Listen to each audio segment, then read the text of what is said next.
അസ്സലാമു അലൈക്കും വറഹ്മത്തുള്ളാ. പ്രിയപ്പെട്ട കുട്ടികളെ, 3-ാം ക്ലാസ്സിലെ താരീഖിൽ 14 പാഠം നിങ്ങൾക്ക് പരീക്ഷയ്ക്ക് പഠിക്കാനുണ്ട്. ആ 14 പാഠത്തിൻ്റെയും ഒരുമിച്ചുള്ള റിവിഷനാണ് നമ്മൾ നോക്കാൻ പോകുന്നത്. ഒരു വീഡിയോയിൽ ഉൾക്കൊള്ളുമെന്ന് എനിക്ക് ഉറപ്പില്ല. കഴിയുകയാണെങ്കിൽ ഒരു വീഡിയോ, അല്ലെങ്കിൽ 2 വീഡിയോ, 2 പാർട്ട് വരും. അപ്പോൾ ഒന്നാമത്തെ പാഠം മക്ക പുണ്യഭൂമി. ആദ്യം നിങ്ങൾ ചെയ്യേണ്ടത് പാഠം മുഴുവനും വായിക്കുക. ഞാൻ വളരെ പ്രധാനപ്പെട്ടത് മാത്രമേ പറയുള്ളൂ. എല്ലാം കൂടി പറയാൻ നമുക്ക് ഒരു വീഡിയോയിൽ ഒതുങ്ങൂല. അതുകൊണ്ട് വളരെ പ്രധാനപ്പെട്ട, പരീക്ഷയ്ക്ക് വരാൻ സാധ്യത കൂടുതലുള്ള ചോദ്യങ്ങൾ മാത്രം പറഞ്ഞിട്ടാണ് ഞാൻ പോകുന്നത്. മക്ക പുണ്യഭൂമി എന്നതിലെ ഏറ്റവും പ്രധാനപ്പെട്ട ചോദ്യം, മക്ക എന്ന് പറയുന്ന നഗരം ഡാഷ് രാജ്യത്തെ പ്രധാന നഗരമാണ്. എന്താണ് ഉത്തരം? സൗദി അറേബ്യയിലെ. അപ്പോൾ ഈ സൗദി അറേബ്യ എന്നെങ്ങനെ എഴുതുക, അതിൻ്റെ സ്പെല്ലിംഗ്, അതിൻ്റെ അക്ഷരം നല്ലോണം ശ്രദ്ധിക്കുക. അതിൽ നിങ്ങൾക്ക് മാർക്ക് പോകും. രണ്ടാമത്തെ പ്രധാനപ്പെട്ട ചോദ്യം, ഈ മക്കയുടെ ഉപനാമങ്ങൾ, ഖുർആനിൽ വന്ന മക്കയുടെ ഉപനാമങ്ങൾ 2 ഏതൊക്കെ? ഉമ്മുൽ ഖുറ, ബക്ക. ഉമ്മുൽ ഖുറ, ബക്ക.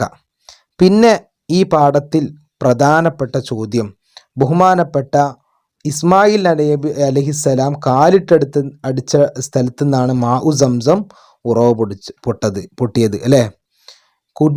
കുട്ടിയായിരുന്നപ്പോൾ ഇസ്മായിൽ അലൈഹിസ്സലാം ദാഹജലത്തിന് വേണ്ടി കരഞ്ഞു കാലിട്ടടിച്ചു. അവിടെ നിന്നാണ് മാഉ സംസം ഉറവ് പൊട്ടിയത്. അത് നിങ്ങൾ മനസ്സിലാക്കുക. പാഠം മുഴുവനും വായിക്കുക.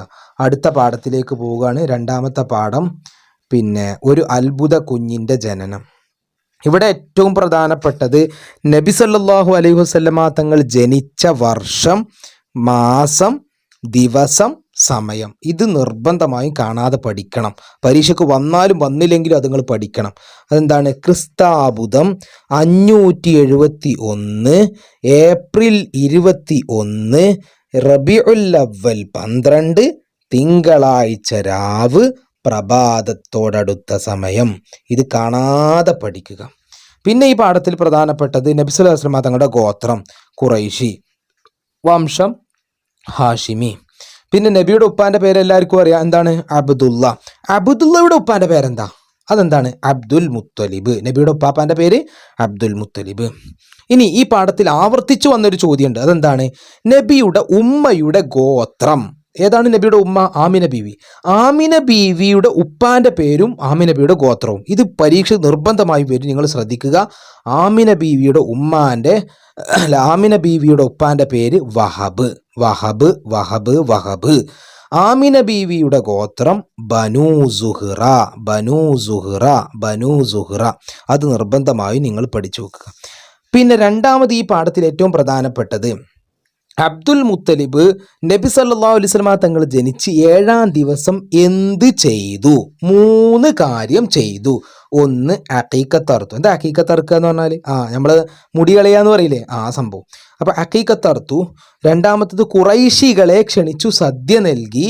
പിന്നെ മുഹമ്മദ് എന്ന പേര് വിളിക്കുകയും ചെയ്തു. 3 കാര്യം ചെയ്തത് നിർബന്ധമായി പഠിക്കുക. അത് പരീക്ഷയ്ക്ക് ഒരുപാട് തവണ വന്നിട്ടുണ്ട്. ഇനി ഇതിൽ ഏറ്റവും പ്രധാനപ്പെട്ടതാണ് നബി സല്ലല്ലാഹു അലൈഹി വസല്ലമ തങ്ങൾ ജനിച്ചപ്പോഴുണ്ടായ അത്ഭുതം. അത് നിങ്ങൾ അരക്കൊല്ല പരീക്ഷയ്ക്കും കാക്കൊല്ല പരീക്ഷയ്ക്കും പഠിച്ചിട്ടുണ്ടാകും. എന്നാലും ഞാൻ ഒന്നും കൂടി പറയാണ്. ആ ഭാഗങ്ങൾ പൂരിപ്പിക്കാൻ വന്നിട്ടുണ്ട് ഒരു വർഷം പരീക്ഷയ്ക്ക്. അതെങ്ങനെയാണ്? ഭൂമുഖത്തുള്ള ബിംബങ്ങളെല്ലാം ഡാഷ് എന്താ? തല കുത്തി വീണു. അനൂഷിർവാൻ ചക്രവർത്തിയുടെ സിംഹാസനം ഡാഷ് പൊളിഞ്ഞു തരിപ്പണമായി. പേർഷ്യക്കാർ ആരാധിച്ചിരുന്ന ഡാഷ് എന്താ? തീ അണഞ്ഞുപോയി. അണഞ്ഞു എങ്ങനെ എഴുതുക ശ്രദ്ധിക്കണം. അടുത്തത്, ഇറാനിലെ സാവതടാകം ഡാഷ് വറ്റി വരണ്ടു. പിന്നെ സമാവ താഴ്വരയിൽ സമുദ്ര സമാനമായ ഡാഷ് ജലപ്രവാഹമുണ്ടായി. അപ്പം ഞാൻ ഈ പറഞ്ഞത് പൂരിപ്പിക്കാനും നിങ്ങൾ പഠിക്കുക. നബി തങ്ങൾ ജനിച്ചപ്പോഴുണ്ടായ ഒരു 2 അത്ഭുതം നിങ്ങൾ കാണാതെ പഠിക്കുക. ഏറ്റവും ഷോർട്ടായത് നിങ്ങൾ കാണാതെ പഠിക്കുക. ഇനി നമ്മൾ അടുത്ത പാഠത്തിലേക്ക് പോവുകയാണ്. അടുത്ത പാഠത്തിൻ്റെ പേര് പരിശുദ്ധ പരമ്പര. ഈ പാഠത്തിൽ ഏറ്റവും പ്രധാനപ്പെട്ടതും ഒരുപാട് പ്രധാനപ്പെട്ട ഒരു ചോദ്യമുണ്ട്. അതെന്താണ്? ഒന്നാമത്തെ ചോദ്യം, മക്കയിലെ ആദ്യ താമസക്കാർ. ആരാണ്? ഇസ്മായിൽ അലൈഹിസ്സലാമും മാതാവ് ഹാജറ ബീവിയുമാണ് മക്കയിൽ ആദ്യ താമസക്കാർ. ഈ ചോദ്യം രണ്ട് രൂപത്തിൽ വരും. ഒന്ന് ഞാൻ ഈ പറഞ്ഞ പോലെ മക്കയിൽ ആദ്യ താമസക്കാർ. രണ്ടാമത്തെ ചോദ്യം ഇസ്മായിൽ അലൈഹിസ്സലാമും മാതാവ് ഹാജറ ബീവിയുമായിരുന്നു മക്കയിലെ ഡാഷ് എന്താ ആദ്യ താമസക്കാർ. ഇങ്ങനെ ആദ്യ എന്ന് എഴുതുക, ശ്രദ്ധിക്കുക, ആദ്യ താമസക്കാർ. അടുത്തത് രണ്ടാമത്തെ ചോദ്യം മക്കയിൽ ജുർഹും ഗോത്രക്കാർ മക്കയിൽ വന്നു താമസമാക്കി എപ്പോൾ? സംസം എന്ന അത്ഭുത ജലം ഉറവ് പൊട്ടിയതോടെ. മക്കയിൽ ആദ്യം വെള്ളമൊന്നുമില്ലായിരുന്നു. പിന്നെ ഇസ്മായിൽ നബി അലൈഹി സ്വലാം കാലിട്ടടിച്ച് സംസം വെള്ളം വന്നതോടു കൂടിയാണ് പിന്നെ മക്കയിലേക്ക് ആളുകളൊക്കെ എന്ത് ചെയ്തു? താമസിക്കാൻ തുടങ്ങി. വെള്ളമില്ലാത്തടത്ത് ആരെങ്കിലും വീട് വെക്കുവോ? ഇല്ലല്ലോ. അപ്പോൾ മക്കയിൽ ജുർഹും ഗോത്രക്കാർ മക്കയിൽ വന്ന് താമസമാക്കിയത് എപ്പോഴാണ്? സംസം എന്ന അത്ഭുത ജലം ഉറവ് പൊട്ടിയതോടെ. ഇനി ഈ പാഠത്തിൽ നമ്മൾ ശ്രദ്ധിക്കാത്തതും എന്നാൽ പരീക്ഷയ്ക്ക് വരുന്നൊരു ചോദ്യമുണ്ട്. അതെന്താ? ഇസ്മായിൽ നബി അലൈഹിസ്സലാം വിവാഹം കഴിച്ചത് ഏത് ഗോത്രത്തിൽ നിന്ന്? ജുർഹും ഗോത്രത്തിൽ നിന്ന്. പിന്നെ ഇങ്ങനെ പരീക്ഷിക്കുന്നുണ്ട്, ജുർഹും ഗോത്രത്തിൽ നിന്ന് ഇസ്മായിൽ അലൈഹിസ്സലാം ഡാഷ് എന്താണ്? വിവാഹം കഴിച്ചു. ജുർഹും ഗോത്രത്തിൽ നിന്ന് ഇസ്മായിൽ അലൈഹിസ്സലാം വിവാഹം കഴിച്ചു. ഇനി ഈ പാഠത്തിലെ പിന്നിലുള്ള ഒരു ചോദ്യം എന്ന് പറഞ്ഞാൽ ഇതാ ഇവിടെ ഇസ്മായിൽ നബി അലൈഹിസ്സലാമിന്റെ സന്താനങ്ങളിൽ നിന്ന് ഡാഷ് തെരഞ്ഞെടുത്തു. എന്താണ്? കിനാനയെ തെരഞ്ഞെടുത്തു. അല്ലെങ്കിൽ ഇങ്ങനെ ചോദ്യം വരും, ഇസ്മായിൽ നബി അലൈഹിസ്സലാമിന്റെ സന്താനങ്ങളിൽ നിന്ന് കിനാനയെ ഡാഷ് തെരഞ്ഞെടുത്തു. അപ്പൊ അത് നിങ്ങൾ പഠിക്കുക. ഇനി നമ്മൾ അടുത്ത പാഠത്തിലേക്ക് പോവുകയാണ്, ഹലീമ ബീവിയുടെ കൂടെ. ഈ പാഠത്തിൽ പഠിക്കേണ്ടത് നബി സല്ലല്ലാഹു അലൈഹി വസല്ലമ തങ്ങൾക്ക് മുല കൊടുത്തത് 3 ഉമ്മമാരാണ്. ഒന്ന് നബിന്റെ പ്രസവിച്ച ഉമ്മ ആമിന ബീവി, രണ്ടാമത് നബി തങ്ങൾക്ക് മുല കൊടുത്ത ഉമ്മ സുവൈബത്തുൽ അസ്ലമിയ, മൂന്നാമത് നബി തങ്ങൾക്ക് മുല കൊടുത്ത ഉമ്മാന്റെ പേര് ഹലീമ ബീവി. പിന്നെ ഹലീമ ബീവിന്റെ ഗോത്രം ബനൂ സഅദാണ്. അതൊക്കെ നമ്മൾ കഴിഞ്ഞ പരീക്ഷയ്ക്ക് പഠിച്ചതാണ്. അതൊന്നും കൊല്ല പരീക്ഷയ്ക്ക് അത്ര പ്രാധാന്യത്തിൽ നമ്മൾ പഠിക്കേണ്ട ആവശ്യമില്ല. കാരണം നമുക്ക് അല്ലാത്ത ചോദ്യം തന്നെ ഇഷ്ടംപോലെ വരാനുണ്ട്. പിന്നെ ഇവിടെ ഏറ്റവും പ്രധാനപ്പെട്ടത് ഈ പരീക്ഷയ്ക്ക് കൊല്ല പരീക്ഷയ്ക്ക് വരുന്ന ഒരു ചോദ്യം എന്താണ്? നബി സല്ലല്ലാഹു അലൈഹി വസല്ലം തങ്ങൾ മുലകുടി നിർത്തിയതിന് ശേഷം എത്ര വർഷം ഹലീമ ബീവിയുടെ കൂടെ താമസിച്ചു? 2 വർഷക്കാലം നബി തങ്ങൾ ഹലീമ ബീവിയുടെ കൂടെ ഉണ്ടായിരുന്നു മുലകുടി നിർത്തിയതിന് ശേഷം. കണ്ടോ, മുലകുടി നിർത്തിയതിന് ശേഷവും 2 വർഷക്കാലം. അപ്പൊ ചോദ്യം എത്ര വർഷക്കാലമായിരുന്നു? 2 വർഷക്കാലം. ഇനി ഈ പാഠത്തിന്റെ അപ്പുറത്ത് കുറച്ച് പഠിക്കാനുണ്ട്. അതെന്താ? പിന്നെ ഹലീമ ബീവിക്കുണ്ടായ അത്ഭുതം എന്താണ്? നബി സല്ലല്ലാഹു അലൈഹി വസല്ലം തങ്ങളെ ഏറ്റെടുത്ത ശേഷം ഡാഷ് ഹലീമ ബീവിക്ക് വലിയ നിഅമത്തുകൾ ഉണ്ടായി. ഇത് കാണാൻ പഠിക്കണം. നബി തങ്ങളെ ഏറ്റെടുത്ത ശേഷം ഡാഷ് എന്താണ്? ഹലീമ ബീവിക്ക് വലിയ നിഅമത്തുകൾ ഉണ്ടായി. അതിലൊരു നിഅമത്താണ് എന്ത്? മെലിഞ്ഞൊട്ടിയ പാൽ പറ്റിയ ആടുകൾ പാലും പുഷ്ടിയും ഉള്ളതായി. ഇനി ഈ പാഠത്തിൽ നമ്മൾ ശ്രദ്ധിക്കാത്തൊരു ചോദ്യമുണ്ട്. അതെന്താണ്? ലംറത്തിന്റെ ഉമ്മയുടെ പേരെന്ത്? ലംറത്തിന്റെ ഉമ്മയുടെ പേരെന്താണ്? ലംറത്ത് ആരുടെ മോളാണ്? ആരുടെ മോനാണ്? കുട്ടിയാണ്? ഹലീമ ബീവിയുടെ അല്ലെ? അപ്പൊ ഹലീമ ബീവിയാണ് ലംറത്തിന്റെ ഉമ്മ. ലംറത്തിന്റെ ഉമ്മ ആരാണ്? ഹലീമ ബീവി. അത് ശ്രദ്ധിക്കുക, നമ്മൾ ശ്രദ്ധിക്കാത്തത് ഒരു ചോദ്യമാണ്. അടുത്തത്, കൊച്ചുകുട്ടിയായിരുന്നപ്പോൾ തന്നെ നീതി പാലിക്കാൻ അല്ലാഹു തആല നബി സല്ലല്ലാഹു അലൈഹി വസല്ലം തങ്ങൾക്ക് ഡാഷ് എന്താ? തോന്നിപ്പിച്ചു കൊടുത്തു. പിന്നെ നമുക്കിവിടെ സംഭവം അറിയാം, നബിന്റെ നെഞ്ച് പിളർത്തിയിട്ട് അത് കഴുകിയതും മലക്കുകൾ വന്നതൊക്കെ നമുക്ക് അറിയാം അല്ലേ? അതൊക്കെ നമ്മൾ കഴിഞ്ഞ പരീക്ഷയ്ക്ക് പഠിച്ചതാണ്. ഒന്നും കൂടി വായിച്ചിട്ട് പോയാൽ മതി. ഇനി നമ്മൾ അടുത്ത പാഠത്തിലേക്ക് പോവുകയാണ്, പിതാമഹന്റെ സംരക്ഷണം. ഈ പാഠത്തിൽ ഏറ്റവും പ്രധാനപ്പെട്ടത് യഹൂദി പണ്ഡിതൻ എന്താണ് പറഞ്ഞത്? നബി തങ്ങളെ കണ്ട യഹൂദി പണ്ഡിതൻ എന്താ പറഞ്ഞത്? നബി സല്ലല്ലാഹു അലൈഹി വസല്ലം തങ്ങളെ കണ്ട യഹൂദി പണ്ഡിതൻ ഇങ്ങനെ പറഞ്ഞു, ഈ കുട്ടി തൗറാത്തിൽ പറയപ്പെട്ട അവസാനത്തെ നബിയാണ്. കാണാതെ പഠിക്കണം. ഈ കുട്ടി പറയപ്പെട്ട അവസാനത്തെ നബിയാണ്. ഇനി നമ്മൾ അപ്പുറത്തെ പാഠത്തിൽ നമുക്ക് വേറെ 2 ആൾക്കാർ കണ്ടത് പറയാനുണ്ട് കേട്ടോ, അതും പഠിക്കണം. ഇവിടെ യഹൂദി പണ്ഡിതനാണ്, അവിടെ ബഹീറയും നസ്തൂറയുമാണ് ചോദ്യം. ഇവിടെ യഹൂദി പണ്ഡിതനാണ്. അടുത്തത് 2ാം ക്ലാസ്സിൽ പഠിച്ചതാണ്. നബി സല്ലല്ലാഹു അലൈഹി വസല്ലം തങ്ങളുടെ ഉമ്മ വഫാത്തായ സ്ഥലം അബവാ. അന്ന് ആമിന ബീവിക്ക് എത്ര വയസ്സുണ്ടായിരുന്നു? അതാണ് നമുക്ക് 3ാം ക്ലാസ്സിൽ വരുന്ന ചോദ്യം. എത്രയാണ്? 20 വയസ്സ്. എത്രയാണ്? 20 വയസ്സ്. ഇനി ഇവിടെ ഒരു ചോദ്യമുണ്ട്. അബവ എന്ന സ്ഥലത്ത് എത്തിയപ്പോൾ ആമിന ബീവിക്ക് ഡാഷ് എന്താണ്? രോഗം ബാധിച്ചു. എഴുതുമ്പോൾ ശ്രദ്ധിക്കണം, സ്പെല്ലിംഗ് മിസ്റ്റേക്ക് വരുന്നതാണ്. രോഗം ബാധിച്ചു. ഓക്കെ. അടുത്തത്, പിന്നെ ഉമ്മു ഐമൻ കുട്ടിയെ മക്കയിൽ കൊണ്ടുവന്നു ഡാഷ് അബ്ദുൽ മുത്തലിബിനെ ഏൽപ്പിച്ചു. ആരാ? പിതാമഹൻ അബ്ദുൽ മുത്തലിബിനെ, അതവിടെ പഠിക്കണം. പിതാമഹൻ, അതാണ് ഈ പാഠത്തിലെ ഏറ്റവും പ്രധാനപ്പെട്ട ചോദ്യങ്ങൾ. പിന്നെ ബഹീറ എന്ന് പറയുന്ന പണ്ഡിതൻ എന്താണ് പറഞ്ഞത് നമ്മൾ ശരിക്കും പഠിക്കണം. ഇനി നമ്മൾ അടുത്ത പാഠത്തിലേക്ക് പോവാണ്. പിതൃവ്യന്റെ പരിപാലനം. ഇവിടെ ഏറ്റവും പ്രധാനപ്പെട്ട ചോദ്യം, മക്കയിലെ ധനികയും കുലീനയുമായ ഖദീജ ബീവിയെ നബി സല്ലല്ലാഹു അലൈഹി വസല്ലം തങ്ങൾക്ക് വിവാഹം ചെയ്തു കൊടുക്കുന്നതിൽ പ്രമുഖ സ്ഥാനം വഹിച്ചത് ആരായിരുന്നു? അബൂ ത്വാലിബായിരുന്നു. ഇനി ഈ പാഠത്തിൽ എല്ലാ കൊല്ലവും വാർഷിക പരീക്ഷയ്ക്ക് വരുന്ന ഒരു ചോദ്യമുണ്ട്. അതെന്താണ്? ഇതാ, 42 വർഷക്കാലം നബി സല്ലല്ലാഹു അലൈഹി വസല്ലം തങ്ങൾ അബൂ താലിബിന്റെ ഡാഷ് എന്തായിരുന്നു? സംരക്ഷണത്തിലായിരുന്നു. പഠിക്കുക. ഇനി ഇവിടെ നിന്ന് തന്നെ വേറെ രൂപത്തിൽ ചോദ്യം വരും. 42 വർഷക്കാലം നബി സല്ലല്ലാഹു അലൈഹി വസല്ലം തങ്ങൾ ഡാഷിന്റെ സംരക്ഷണത്തിലായിരുന്നു. ഉത്തരം എന്താ? അബൂ താലിബിന്റെ. ഇനി വേറെ രൂപത്തിൽ വരും. എന്താ? ഡാഷ് വർഷക്കാലം നബി തങ്ങൾ അബൂ താലിബിന്റെ സംരക്ഷണത്തിലായിരുന്നു. എത്ര? 42. അപ്പൊ ഞാൻ 3 ചോദ്യം ഇവിടെ പറഞ്ഞു. ആ 3 ചോദ്യവും നിങ്ങൾ ശരിക്കും മനസ്സിലാക്കണം. പിന്നെ ഖുറൈശികളുടെ നിസ്സഹകരണം മൂലം പ്രയാസത്തിലായ നബി കുടുംബം ഷിഅബ് അബൂ ത്വാലിബിൽ താമസമാക്കി. ഇവിടെ എവിടെയാണ് താമസമാക്കിയത്? അതിന്റെ പേര് പഠിക്കണം. ഷിഅബ് അബീ ത്വാലിബ്. ഇനി അടുത്ത പാഠത്തിലേക്ക് നമ്മൾ പോവുകയാണ്. സിറിയയിലേക്കൊരു യാത്ര. ഇവിടെ ഏറ്റവും പ്രധാനപ്പെട്ട ചോദ്യം, സിറിയാക്ക് ഡാഷ് എന്നും പേരുണ്ട്. എന്താണ്? ഷാം എന്നും പേരുണ്ട്. വേറെ രൂപത്തിൽ ചോദ്യം വരും. സിറിയാക്ക് ഷാം എന്നും ഡാഷ് എന്താ? പേരുണ്ട്. അടുത്തത് നമ്മൾ നേരത്തെ പറഞ്ഞിരുന്നു, പണ്ഡിതൻ ബഹീറ എന്ന ക്രിസ്തീയ പുരോഹിതനും അതുപോലെ നസ്തൂറ എന്ന പുരോഹിതനും. അപ്പൊ ഇവിടെ ഇതാണ് സിറിയയിലേക്കുള്ള യാത്ര. ക്രിസ്ത്യൻ പുരോഹിതനായ സിറിയയിലുള്ള ബുസ്ര എന്ന സ്ഥലത്ത് എത്തിയപ്പോൾ ക്രിസ്ത്യൻ പുരോഹിതനായ ബഹീറ കാണാനിടയായി. ബഹീറ എന്താണ് പറഞ്ഞത് എന്നാണ് അടുത്ത ചോദ്യം. കുട്ടിയെ സൂക്ഷിക്കണം, പിന്നെ യഹൂദികൾ അപായപ്പെടുത്താൻ സാധ്യതയുണ്ട്. കുട്ടിയെ സൂക്ഷിക്കണം, യഹൂദികൾ അപായപ്പെടുത്താൻ സാധ്യതയുണ്ട് എന്നതാണ് ഇവിടുത്തെ പ്രധാനപ്പെട്ട ചോദ്യം. വേറെ ഈ പാഠത്തിലെ പ്രധാനപ്പെട്ട ചോദ്യം, ഖദീജ ബീവിയുടെ സേവകൻ ആരാണ്? ഖദീജ ബീവിയുടെ സേവകൻ ആരാണ്? മൈസറത്ത്. പഠിക്കണം, മൈസറത്ത്. ഇതൊക്കെ നമ്മൾ ശ്രദ്ധിക്കാതെ പോകുന്നതാണ്. അവിടെ നിന്നൊക്കെ ചോദ്യം വരുന്നുണ്ട്. ഇനി നസ്തൂറ എന്ന് പറയുന്ന പുരോഹിതൻ എന്താണ് പറഞ്ഞത്? ഈ മരച്ചുവട്ടിൽ വിശ്രമിക്കുന്നത് ഒരു നബിയല്ലാതെ മറ്റാരുമല്ല. അപ്പൊ ചോദ്യം ഇങ്ങനെ വരും, ഈ മരച്ചുവട്ടിൽ വിശ്രമിക്കുന്നത് നബിയല്ലാതെ മറ്റാരുമല്ല. ആരാ പറഞ്ഞത്? ആരാണ്? നസ്തൂറ. ഇവിടെ കുട്ടിയെ സൂക്ഷിക്കണം, യഹൂദികൾ അപായപ്പെടുത്താൻ സാധ്യതയുണ്ടെന്ന് പറഞ്ഞത് ആരാണ്? ബഹീറ. പിന്നെ നേരത്തെ ഒരു പാഠത്തിൽ യഹൂദി പണ്ഡിതൻ എന്താ പറഞ്ഞത്? അതും നിങ്ങൾക്ക് ഓർമ്മ വേണം. അടുത്ത പാഠത്തിലേക്ക് നമ്മൾ പോവുകയാണ്. നബി സല്ലല്ലാഹു അലൈഹി വസല്ലം തങ്ങളുടെ വിവാഹം.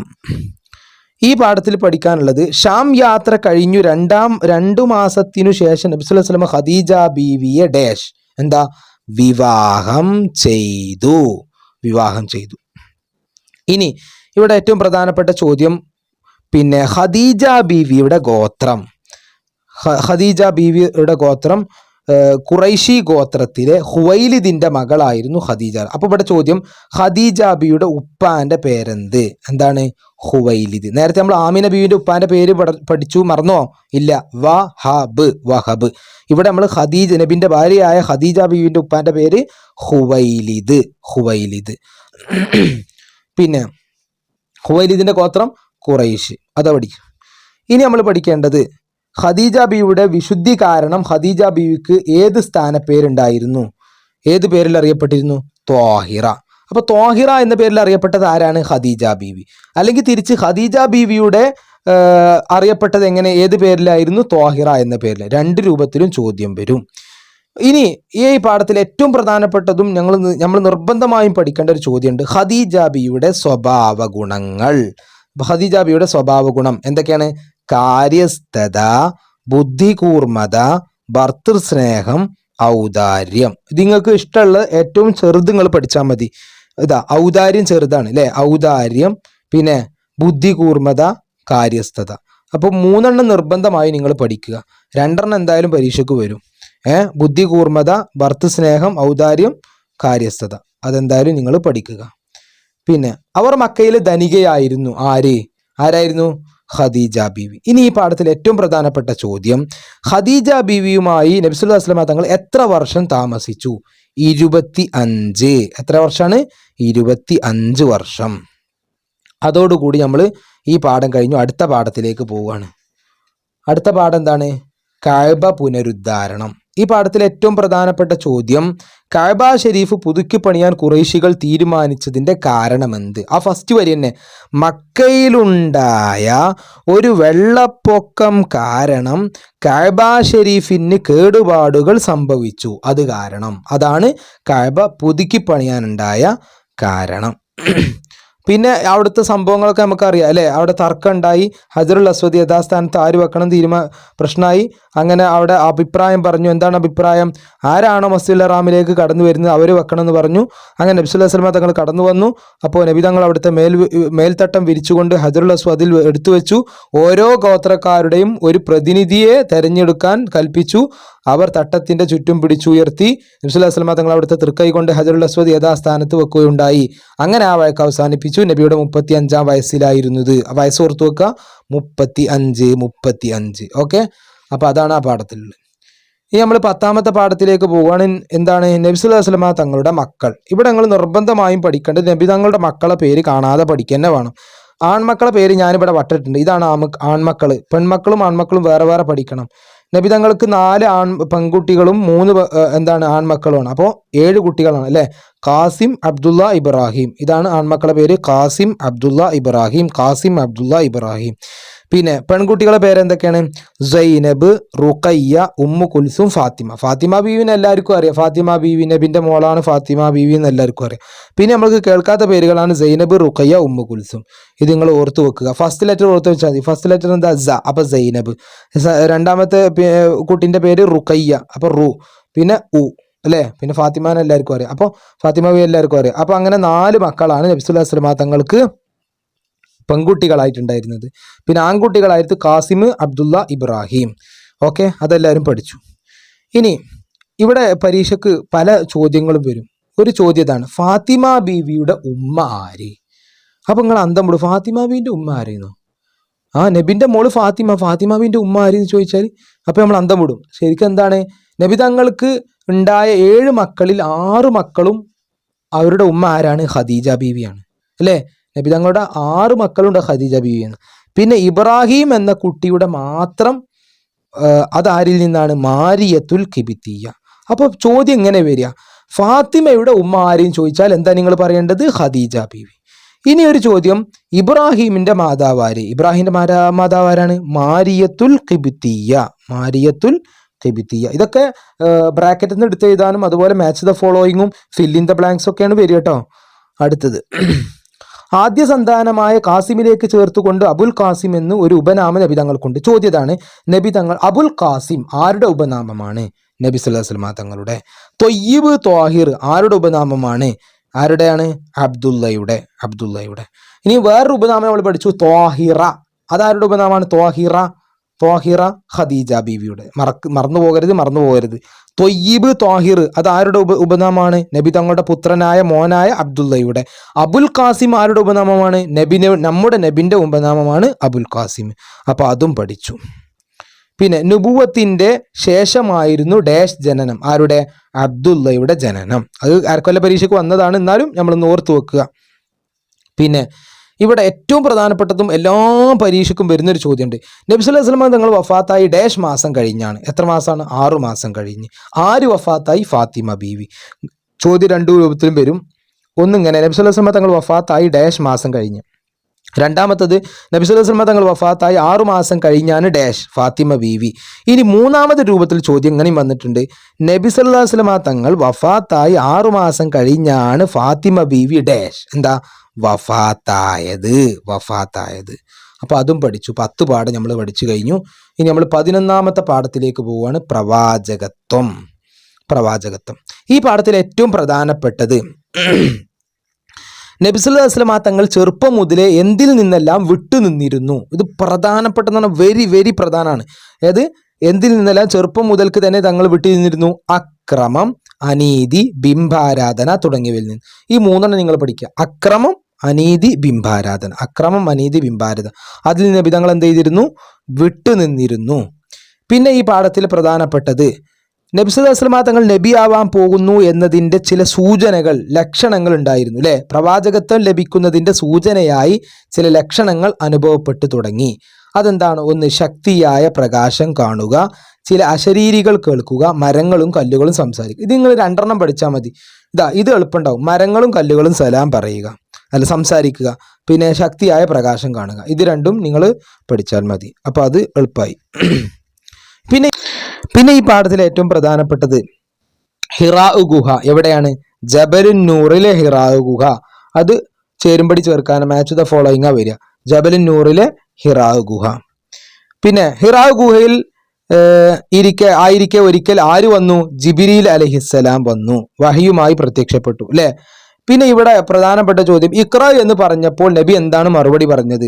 മാ അന ബിഖാരിഇൻ, മാ അന ബിഖാരിഇൻ. അത് കാണാതെ പഠിക്കണം. മാ അന ബിഖാരിഇൻ. അപ്പോൾ ഈ പാഠത്തിൽ പ്രധാനപ്പെട്ടത് കഴിഞ്ഞ് നമ്മൾ 12ാമത്തെ പാഠത്തിലേക്ക് പോവാണ്. ഖദീജ ബീവിയുടെ സ്വാന്തനം. ഇവിടെ ഏറ്റവും പ്രധാനപ്പെട്ട ചോദ്യം, ഖദീജ ബീവി എങ്ങനെയാണ് നബി സല്ലല്ലാഹു അലൈഹി വസല്ലം തങ്ങളെ സമാധാനിപ്പിച്ചത്? അതിന് 2 പോയിന്റ് നിർബന്ധമായും പഠിക്കുക. അല്ലാഹു ഒരിക്കലും താങ്കളെ കൈവിടുകയില്ല. താങ്കൾ കുടുംബ ബന്ധം ചേർക്കുന്നു, പ്രയാസങ്ങൾ തരണം ചെയ്യുന്നു, അവശരെ സഹായിക്കുന്നു, ദുഃഖിതരെ ആശ്വസിപ്പിക്കുന്നു, അതിഥികളെ ആദരിക്കുന്നു എന്നൊക്കെ പറഞ്ഞു. അപ്പോൾ ഇതിൽ നിന്ന് 2 നിർബന്ധമായും പഠിക്കുക. നിങ്ങൾക്ക് ഇഷ്ടമുള്ളത് പഠിച്ചാൽ മതി, എളുപ്പമുള്ളത് പഠിച്ചാൽ മതി. അതിഥികളെ ആദരിക്കുന്നു. അതിഥികൾ പറഞ്ഞാൽ നമ്മൾ വിരുന്നുകാരില്ലേ, അവരെ ആദരിക്കുന്നു. അപ്പോൾ അത് എളുപ്പമാണ്, അത് ആലോചിക്കുമ്പോൾ കിട്ടും. പിന്നെ കുടുംബ ബന്ധം ചേർക്കുന്നു അല്ലേ? പിന്നെ അള്ളാഹു ഒരിക്കലും താങ്കളെ കൈവിടും. 3 പോയിന്റ് പഠിച്ചാൽ 2 പോയിന്റ് നിങ്ങൾക്ക് ഓർമ്മ ഉണ്ടാവും. അപ്പൊ നിങ്ങൾ 3 പോയിന്റെങ്കിലും പഠിക്കുക. എങ്ങനെയാണ് നബി തങ്ങൾ പേടിച്ചു വന്ന നബി തങ്ങളെ ഖദീജ ബീവി എങ്ങനെയാണ് നബി തങ്ങളെ സമാധാനിപ്പിച്ചത് എന്നതാണ് അവിടുത്തെ ചോദ്യം. അടുത്തത് പിന്നെ വറഖത്ത് ബിൻ നൗഫൽ ആരാണ്? വറഖത്ത് ബിൻ നൗഫൽ? പൂർവ്വവേദങ്ങൾ പഠിച്ച പണ്ഡിതൻ ഡാഷ്. ആരാണ്? വറഖത്ത് ബിൻ നൗഫൽ. ഖദീജ ബീവി നബിനെയും കൂട്ടിയിട്ട് കൊണ്ടുപോയില്ലേ ആരടുത്തേക്ക്? വറഖത്ത് ബിൻ നൗഫലിന്റെ അടുത്തേക്ക്. അതാരാണ്? പൂർവ്വവേദങ്ങൾ പഠിച്ച പണ്ഡിതനായിരുന്നു. പിന്നെ ഈ പാഠത്തിൽ അതാണ് പ്രധാനപ്പെട്ട പാഠങ്ങൾ വായിക്കണേ. ഞാൻ പാഠം വായിക്കുന്നില്ല. അടുത്ത പാഠം മതപ്രബോധനം. ഈ പാഠത്തിൽ ഏറ്റവും പ്രധാനപ്പെട്ട ഒരു ചോദ്യം എന്ന് പറഞ്ഞാൽ ഇവിടെ ആരൊക്കെയാണ് ആദ്യം മുസ്ലിം ആയത് എന്നുള്ളതാണ് പ്രധാനപ്പെട്ട ചോദ്യം. ഇവിടുന്ന് ഇഷ്ടം പോലെ ചോദ്യം വരുന്നുണ്ട്. അതിൽ 1ാമത്തെ ചോദ്യം ഇതാണ്, പുരുഷന്മാരിൽ നിന്ന് ആദ്യം ഇസ്ലാം സ്വീകരിച്ചത് ആരാണ്? അബൂബക്കർ റളിയല്ലാഹു അൻഹു. സ്ത്രീകളിൽ നിന്ന് ആദ്യം ഇസ്ലാം സ്വീകരിച്ച നബിന്റെ ഭാര്യ തന്നെ ഖദീജ ബീവി തന്നെ. കുട്ടികളിൽ നിന്ന് ആദ്യം ഇസ്ലാം സ്വീകരിച്ച് അലി ഇബ്നു അബീ ത്വാലിബ് റളിയല്ലാഹു. പിന്നെ അടിമത്ത മോചനം ലഭിച്ചവരിൽ നിന്ന് ആദ്യം ഇസ്ലാം സ്വീകരിച്ച് സെയ്ദ് ബിൻ ഹാരിസ റളിയല്ലാഹു. ഇത് നിങ്ങൾ നിർബന്ധമായും പഠിക്കുക. പരീക്ഷയ്ക്ക് വരും എന്നുള്ള 100% ഉറപ്പാണ്. അത്രയും പ്രധാനപ്പെട്ട ചോദ്യമാണിത്. കുട്ടികളിൽ നിന്ന് ആരാണ്? അലി ബിൻ അബീ ത്വാലിബ് റളിയല്ലാഹു. പുരുഷന്മാരിൽ നിന്ന് ആരാണ്? അബൂബക്കർ റളിയല്ലാഹു. സ്ത്രീകൾ നമ്മൾ പഠിക്കേണ്ട ആവശ്യമില്ല, അത് നബിന്റെ ഭാര്യയാണ്, നമ്മൾ പഠിച്ചു. ഖദീജ ബീവിയാണ് നമ്മൾ ആദ്യം ഉറപ്പിക്കുക. അത് പിന്നെ നമ്മൾ പ്രത്യേകം പഠിക്കേണ്ട ആവശ്യമില്ല. ഇനിയിപ്പോൾ നമ്മൾ അബൂബക്കർ റളിയല്ലാഹു പഠിക്കേണ്ട, പിന്നെ അലി ബിൻ അബീ ത്വാലിബ് റളിയല്ലാഹു, പിന്നെ അടിമത്ത മോചനം വെച്ചാൽ സെയ്ദ് ബിൻ ഹാരിസ റളിയല്ലാഹു. അത്ര നിങ്ങൾ പഠിക്കേണ്ടതുള്ളൂ. ഇനി ഈ പാഠത്തിൽ വളരെ വളരെ വളരെ വളരെ പ്രധാനപ്പെട്ട ഒരു ചോദ്യമുണ്ട്, ഒരിക്കലും ഒഴിവാക്കരുത്. അതെന്താണ്? നുബുവത്തിന്റെ 2ാം വർഷം ആര് ഇസ്ലാം സ്വീകരിച്ചു? ഹംസ റളിയല്ലാഹു അൻഹു ഇസ്ലാം മതം സ്വീകരിച്ചു. അപ്പൊ ഇസ്ലാം മതം സ്വീകരിച്ചു ഹംസ റളിയല്ലാഹു അൻഹു ഏത് വർഷം? 2ാം വർഷം. ഇങ്ങനെ 2 രൂപത്തിൽ 2ാം വർഷം ഹംസ റളിയല്ലാഹു അൻഹു ഡാഷ് ഇസ്ലാം മതം സ്വീകരിച്ചു. വേറൊരു ചോദ്യം, 2ാം വർഷം ഡാഷ് ഇസ്ലാം മതം സ്വീകരിച്ചു ഹംസ റളിയല്ലാഹു അൻഹു. ഇങ്ങനെ 2 രൂപത്തിൽ ചോദ്യം വരും. അതേപോലെ ഹിജ്റ 6ാം വർഷം ഉമർ റളിയല്ലാഹു അൻഹു ഇസ്ലാം മതം സ്വീകരിച്ചു. ഉമർ റളിയല്ലാഹു അൻഹു ഇസ്ലാം മതം സ്വീകരിച്ച വർഷം 666. ഹംസ റളിയല്ലാഹു അൻഹു ഇസ്ലാം മതം സ്വീകരിച്ച വർഷം 222. അത് ഓർത്തു വെക്കുക. ഉമർ റളിയല്ലാഹു അൻഹു ഇസ്ലാം മതം സ്വീകരിച്ചത് 6. അത് നമ്മൾ ഓർത്തു വെക്കാൻ ഐഡിയ പറഞ്ഞുതരാം. ഉമർ എന്ന് പറയുമ്പോൾ എത്ര അക്ഷരം ഉണ്ട്? 1 2 3 അക്ഷരം. 3ന്റെ ഇരട്ടി എത്ര? 3ലേക്ക് 3 കൂട്ടി എത്രയാണ്? 6. അപ്പൊ ഉമർ റളിയല്ലാഹു അൻഹു ഇസ്ലാം മതം സ്വീകരിച്ചത് ഹിജ്റ 6ാം വർഷം. അപ്പൊ അത് അങ്ങനെ മനസ്സിലാക്കി. ഇനി ഹംസ റളിയല്ലാഹു അൻഹു കിട്ടേണ്ടത്, ഹംസ റളിയല്ലാഹു അൻഹു ഇസ്ലാം സ്വീകരിച്ച എത്രയാണ്? 2ാം വർഷം. പഠിച്ചു കഴിഞ്ഞു. അടുത്ത പാഠത്തിലേക്ക് നമുക്ക് പോകാം. അവസാന പാഠം അല്ലേ? ഹബഷ യാത്ര. ഹബഷ യാത്ര. ഹബഷയിലേക്ക് 2 വട്ടം യാത്ര പോയിട്ടുണ്ട്, നമുക്ക് എല്ലാവർക്കും അറിയാം. ഒന്നാമത്തെ യാത്ര പോക്ക് ഏത് വർഷമായിരുന്നു? നുബുവ്വത്തിന്റെ 5-ാം വർഷം. നബി ആയതിനു ശേഷം 5 വർഷം കഴിഞ്ഞിട്ടാണ് എന്ത് ചെയ്തത്? ഹബഷ എന്ന് പറയുന്ന നാട്ടിലേക്ക് പോയത്, ഹിജറ പോയത് അല്ലേ? ഇനി അവിടെ പഠിക്കേണ്ട പ്രധാനപ്പെട്ട ചോദ്യം, ആരായിരുന്നു 1-ാം യാത്രയിലെ പ്രധാനികൾ? ഉസ്മാൻ ബിൻ അഫ്ഫാൻ റളിയല്ലാഹു അൻഹു, അബ്ദുറഹ്മാൻ ബിൻ ഔഫ് റളിയല്ലാഹു അൻഹു, സുബൈർ ബിൻ അവ്വാം റളിയല്ലാഹു അൻഹു. ഇത് നിങ്ങൾ പഠിച്ചേ മതിയാവും, അങ്ങനെ തന്നെ പഠിക്കണം, വേറൊരു രക്ഷയില്ല കേട്ടോ. ആദ്യ യാത്രയിൽ ഉണ്ടായിരുന്ന പ്രധാനികളായ 2 ആളുകളെ പേര് പഠിക്കുക, ഉസ്മാൻ റളിയല്ലാഹു അൻഹു, അബ്ദുറഹ്മാൻ. അത് 2 ആളെ പേര് പഠിച്ചാൽ മതിയേ. ഇനി നിങ്ങൾ പഠിക്കേണ്ടത് വളരെ വളരെ പ്രധാനപ്പെട്ടത് പുരുഷന്മാരുടെ എണ്ണവും സ്ത്രീകളുടെ എണ്ണവും. 10 പുരുഷന്മാരും 4 സ്ത്രീകളും. 1-ാം യാത്രയിൽ എത്ര പുരുഷന്മാരാണ്? 10-4 10-4 10-4 10 പുരുഷന്മാരും 4 സ്ത്രീകളും. പിന്നെ 2ാമത് ഹബഷയിലേക്ക് യാത്ര പോയി അല്ലെ, അത് എത്ര ആളുകൾ ഉണ്ടായിരുന്നു? അതും നിർബന്ധമായും പഠിച്ചേ മതിയാകൂ. 82 പുരുഷന്മാരും 18 സ്ത്രീകളും. 2ാമത്തെ യാത്രയിൽ 82ഉം 18ഉം 82 18 82 18 82 പുരുഷന്മാരും 18 സ്ത്രീകളും ഉണ്ടായിരുന്നു. ഇനി ഈ പാഠത്തിലെ പ്രധാനപ്പെട്ട ഒരു ചോദ്യം എന്ന് പറഞ്ഞാൽ, 2ാം ഹബഷ യാത്രയിലെ പ്രധാനപ്പെട്ട ആളുകൾ ആരെല്ലാം? അതാരൊക്കെയാണ്? ജാഫർ ബിൻ അബി ത്വാലിബ് റളിയല്ലാഹു അൻഹു, ഉസ്മാൻ ബിൻ അഫ്ഫാൻ റളിയല്ലാഹു അൻഹു, സുബൈർ ബിൻ അവ്വാം റളിയല്ലാഹു അൻഹു. അങ്ങനെ കുറെ ആളുകളുണ്ട്, അതിൽ 2 ആളെ പേര് നിങ്ങൾ പഠിച്ചു വെക്കുക. ഒന്നത്. ഇനി പരീക്ഷയ്ക്ക് വേറെ രൂപത്തിൽ ചോദ്യം വന്നു, ഭാര്യമാരെ പേരെഴുതാന്. ജാഫർ ബിൻ അബി ത്വാലിബ് റളിയല്ലാഹു അൻഹുവിന്റെ ഭാര്യയുടെ പേരെന്ത്? അസ്മാ ബീവി. അസ്മാ ബീവി. 2ാമത്തെ ഉസ്മാൻ റളിയല്ലാഹു അൻഹുവിന്റെ ഭാര്യന്റെ പേരെന്ത്? റുഖയ്യ. ഉസ്മാൻ റുഖയ്യ. ഉസ്മാൻ റുഖയ്യ റളിയല്ലാഹു അൻഹു. ജാഫർ റളിയല്ലാഹു അൻഹു അസ്മാ. ജാഫർ അസ്മാ. ജാഫർ അസ്മാ റളിയല്ലാഹു അൻഹു. ഉസ്മാൻ റുഖയ്യ റളിയല്ലാഹു അൻഹു. അടുത്തത് സുബൈർ ബിൻ അവ്വാം. പിന്നെ അബൂ സുഫിയാന്റെ മകൾ ആരാണ്? ഉമ്മു ഹബീബ. ഉമ്മു ഹബീബ എന്നിവരുണ്ടായിരുന്നു. ഇനി ചേരുമ്പടി ചേർക്കാം. മുൻകാലത്ത് അബിസീനിയ എന്നും ഇപ്പോൾ ഡാഷ് എന്നും എത്യോപ്യ എന്നും അറിയപ്പെടുന്ന ആഫ്രിക്കൻ ഭൂഖണ്ഡത്തിലെ രാജ്യമാണ് ഹബഷ. ചോദ്യം പല രൂപത്തിൽ ഇവിടെ മറിച്ചും തിരിച്ചൊക്കെ വരാറുണ്ട്. ആഫ്രിക്കൻ ഭൂഖണ്ഡത്തിലെ ഡാഷ് ആണ് ഹബഷ, രാജ്യമാണ് ഹബഷ. ആഫ്രിക്കൻ ഭൂഖണ്ഡത്തിലെ രാജ്യമാണ് ഡാഷ് ഹബഷ, അങ്ങനെയും വരും 2 രൂപത്തിൽ അവിടെ. ഇനി ഇവിടെ അബിസീനിയ എന്നും ഇപ്പോൾ ഡാഷ് എന്നും അറിയപ്പെടുന്നു എത്യോപ്യ, അല്ലെങ്കിൽ മുൻകാലത്ത് ഡാഷ് എന്നും ഇപ്പോൾ എത്യോപ്യ എന്ന് അറിയപ്പെടുന്നു അബിസീനിയ. ഇതൊക്കെ ചോദ്യം വരും. അപ്പൊ നല്ലോണം കൃത്യമായി പഠിക്കുക. ഇൻഷാ അല്ലാഹ് താരീഖ് നിങ്ങൾ 50-ൽ 50 മാർക്കും ഇൻഷാ അല്ലാഹ് ഈ റിവിഷൻ വീഡിയോയോട് കൂടി നിങ്ങൾക്ക് കിട്ടും. അള്ളാഹു തൗഫീഖ് നൽകുമാറാവട്ടെ. അസ്സലാമു അലൈക്കും വറഹ്മത്തുള്ളാഹി വബറകാതുഹു.